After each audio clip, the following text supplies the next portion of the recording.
Welcome back. All right, let us discuss the Vancouver Canucks. Today, they have acquired Lukas Reichel from the Chicago Blackhawks. He was a number 17 pick back in 2020, and going to Chicago was a 2027 fourth-round draft choice.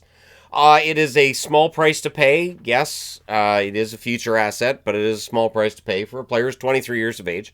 And when we look at Reichel's numbers, 1 point in 11 games in 21-22.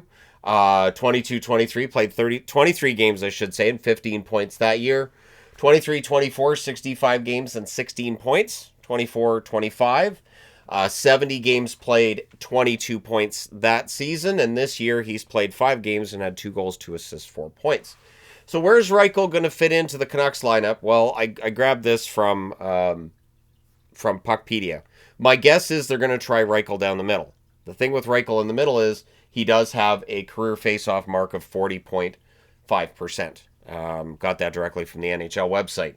So what the Canucks are trying to do here is add some skill, and I've seen Patrick Alvin talking about the skill and what he thinks he can provide and all that.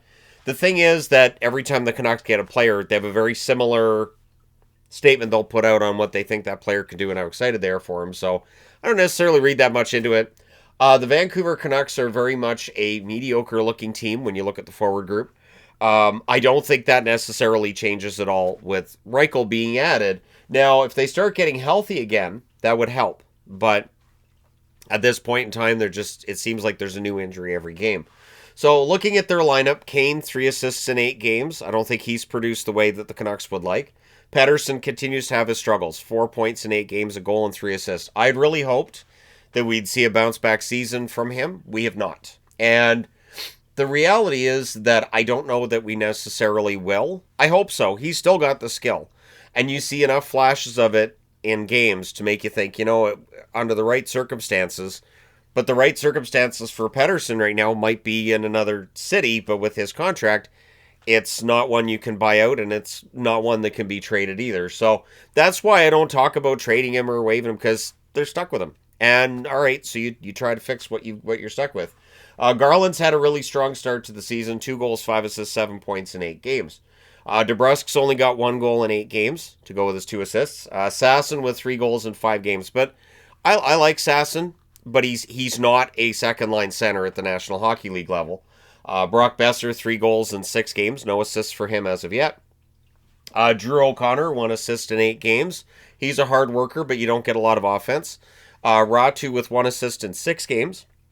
Ratu's been a healthy scratch at certain points. I don't know that I see top 6 potential in Ratu. I think he can be a regular in the National Hockey League, yes. I don't know if top 6 is where he's going to end up. I don't think so.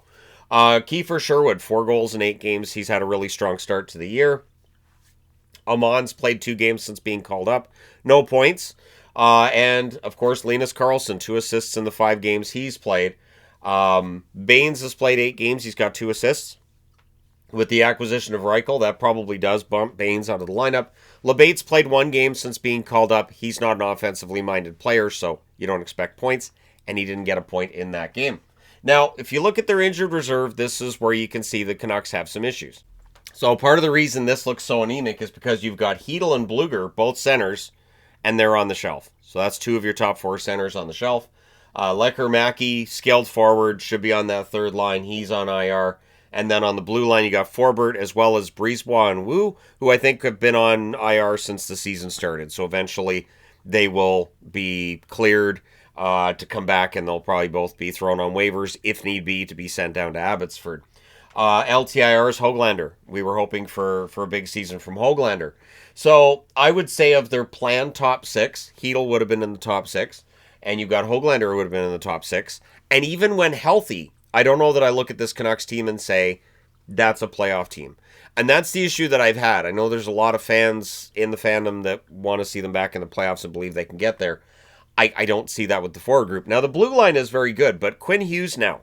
There's talk about how his production isn't where he wanted to be. A goal and 4 assists for 5 points in 8 games, showing how high the bar is. Hronik with 4 assists in 8 games. Marcus Pettersson, 8 games, no points. D. has 8 games played. The other Elias Pettersson. No points for him, but he's not an offensively minded defenseman. Tyler Myers with a goal and 2 assists in 8 games. And P.O. Joseph in the 2 games he does not have a point either. So they have 2 goals from blue liners that are currently in their lineup. And you want more? And this is just the question I have with Vancouver is, so if they're going to be a playoff team, where is it going to come from? We know that their most skilled forward is very likely still Pettersson, and whether it's physical, psychological, whatever it is, the production is not there.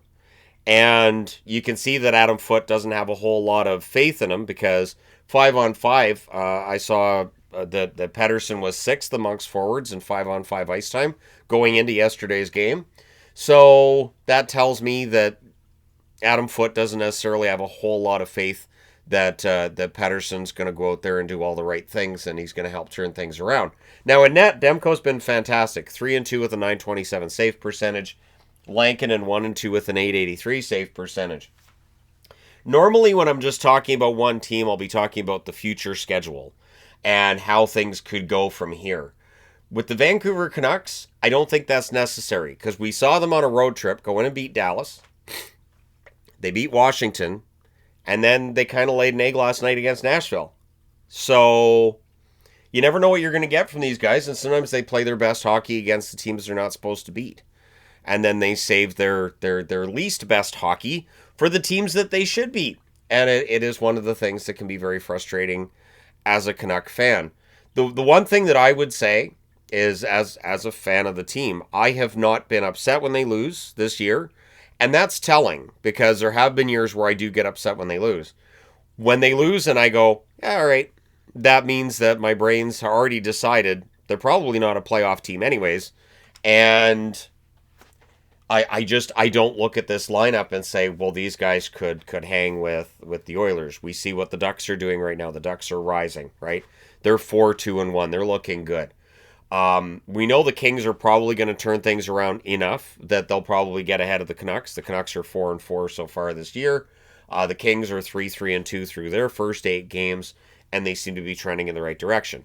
So then for the Canucks to be a wild card spot, they'd have to get, and which 2 teams in the Central are they going to beat out for a wild card spot?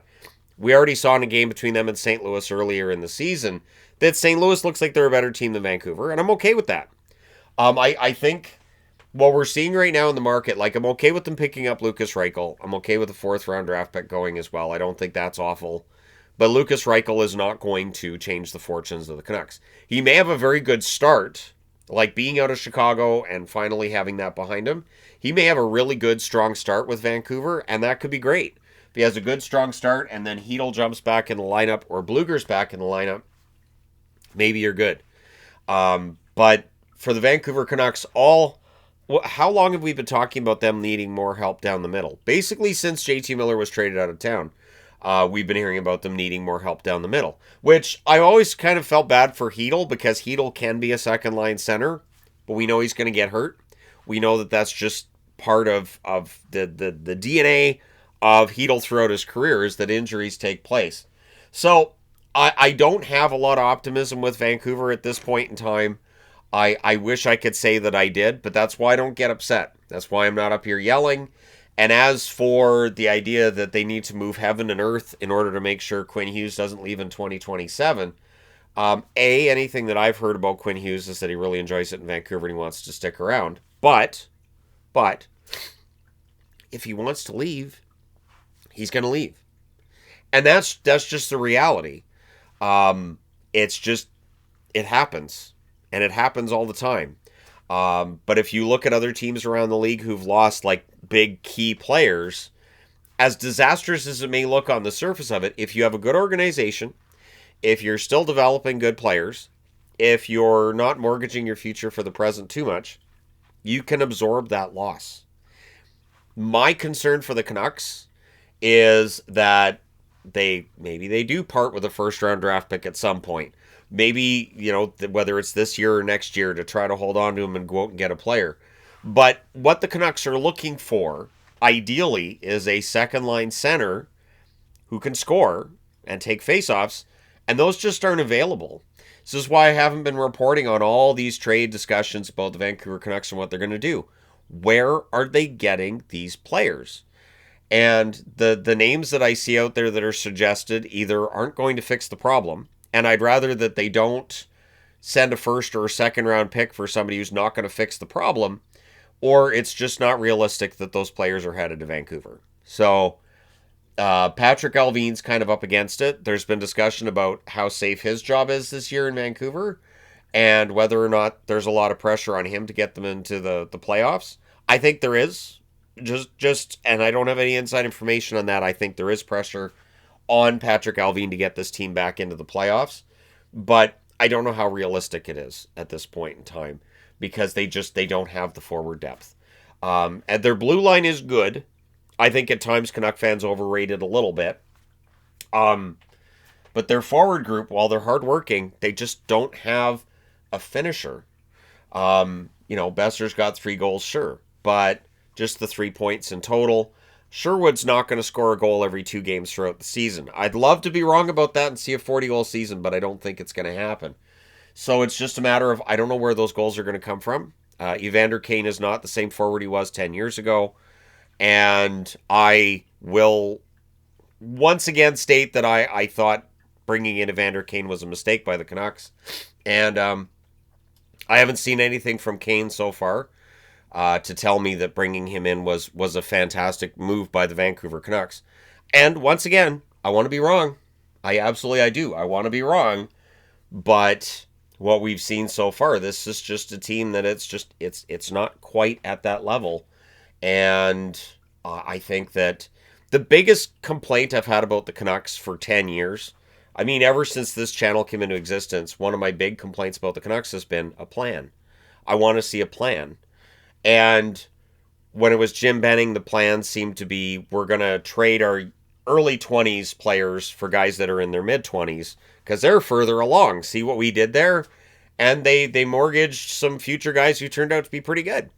And what we're seeing right now with the Vancouver Canucks, it's not the same as it was under Benning, but it's interesting to me how it's similar. Like this Reichel move feels sort of like a Jim Benning move. And obviously management's going to talk up the new guy they're bringing in. But even though Reichel had 4 points in 5 games, I'm not expecting him to score at that rate in the Vancouver lineup. And so we'll see. Maybe a change of scenery helps him. But yeah, Vancouver, I don't see a playoff team over an 82-game schedule unless something dramatic happens. They need all these guys off of the injured list, and they need to stay healthy. And they need Pettersson to get back to being Pettersson. And maybe that won't happen. One video that I've been wanting to do, and I might do this before the month's out, maybe early November, is look at players who came into the league in their teens or early 20s and scored really, really well. And then it just wasn't sustainable. It feels like with Pettersson, we've just reached that point. I don't know if it was the wrist injury. I don't know if it's something psychological. I don't know what it is. But he's just... the Jimmy Carson's the one name that comes to mind as an example of a player who was really good when they were young. And as they got older, it just... They didn't take that next step. They didn't stay in that 100-point range. But yeah, let me know your thoughts in the comment section below. Hit like and subscribe in the event that you may not have done so already. I wanted to talk about this. It's still very early in the season, but that's where my expectations for the Canucks are. They're going to be good at times.